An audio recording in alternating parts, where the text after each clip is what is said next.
Good evening, everybody. I hope you're all really well. I'm Jane Bell. I am the author of the book, Workload Book for Teachers, Time Smart Teaching. I just wanted to jump on quickly today because I've had this thing on my mind that I wanted to talk about for a little while. And I'm sure you'll agree with me that it's a huge topic that needs a lot of attention, and that is mental health of students. I'm sure we all come across students that we can see are just literally kind of like crying out for some kind of like mental help or like social and emotional intervention on an almost daily basis. And even in the short kind of 10 years that I've been teaching, I can see it's like an epidemic that kind of just gets worse. And I wasn't really going to come on today because I'm tired. I'm sat in my coat because my house is cold and my heat hasn't kicked in. But I feel really inspired really to come on and share with you because I've just read a post that someone's put on a LinkedIn account that I follow, and it's a post that's been kind of written from a letter from a student that's been passed on to someone's mum, and someone's mum's put it on the LinkedIn account, and it's a really sad but heartfelt plea from a student. I don't know whether it's a girl or a boy, and I can't read the whole thing out, but basically it says that teachers need to wake up and see the mental health problems that students have. Things like students kind of like really struggling to come to school in the morning, feeling sick with anxiety at the thought of going to school. And one particular quote really stood out for me when they said, "School's not about learning anymore, it's about passing." And they're right, it's about passing an exam. But what was kind of sad was that this person thought that teachers didn't see that. And I know teachers see that. And I know teachers know the education system's flawed. We can all see it, written about it in my book. We don't want to be just like relentlessly bashing kids towards a test, but it's a remit we've been given, unfortunately, and pay on performance has just made all of this worse. It's not right. I understand all too well what it feels like to have a mental health problem at school. I started to get severely anxious when I was a teenager, around about 14. I started having major panic attacks at school, and it would often happen in class or in the canteen, anywhere that I was sat with lots of people around me, and I just felt trapped. Like I was in a cage and my heart would start beating 10 to the dozen, and I would just want to like run, that fight or flight instinct, and I couldn't concentrate on anything in the class.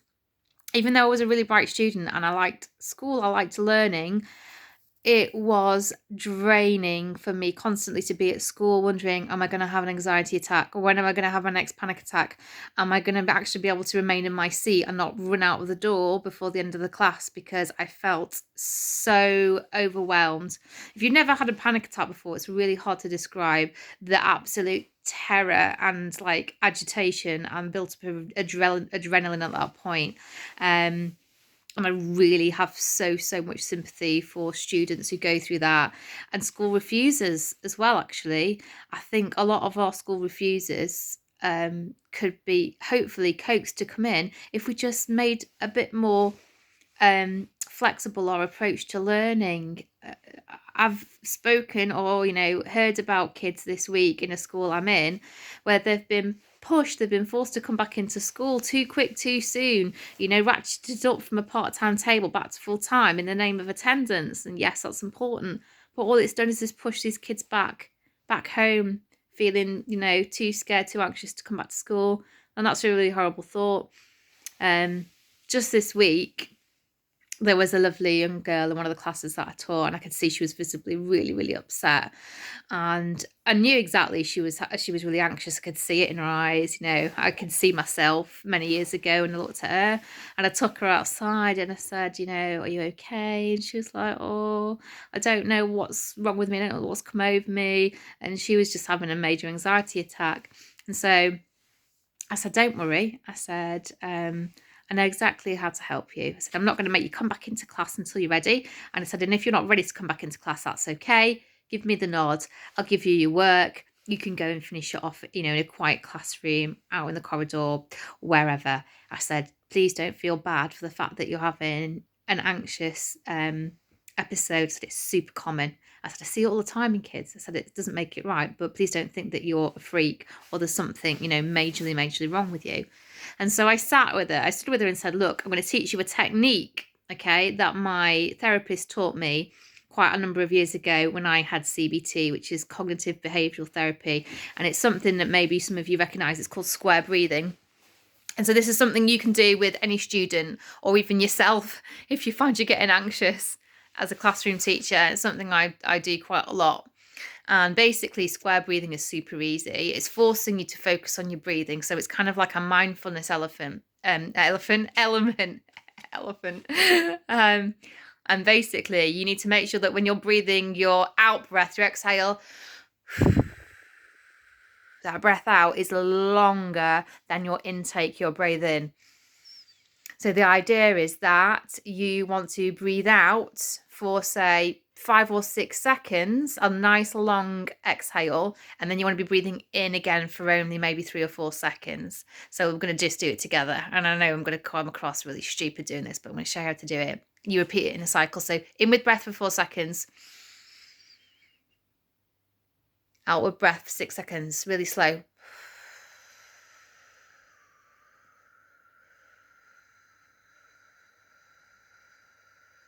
Inwards. Outwards.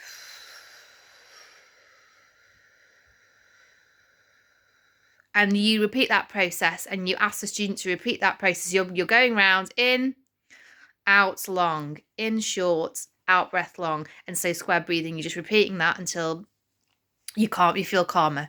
And you can sit and you can do that with the kid. There are some really good apps as well. I've got a friend, a music teacher, who says she's got a great app that she gives a particular girl in her class when she feels anxious. I'm going to find out what that is and I'll post that in the comment section. I really just want everyone to be super mindful about how they teach, how they approach kids with anxiety. It's not, you know, an attention-seeking thing. If these people are having anxiety and panic, it's a massive, you know, it's a massive thing to deal with, and there's no quick fix.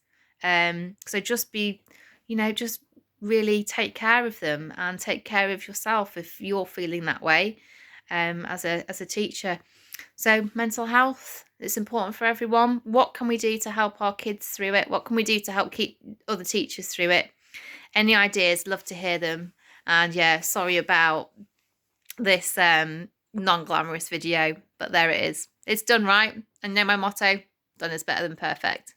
So see you later.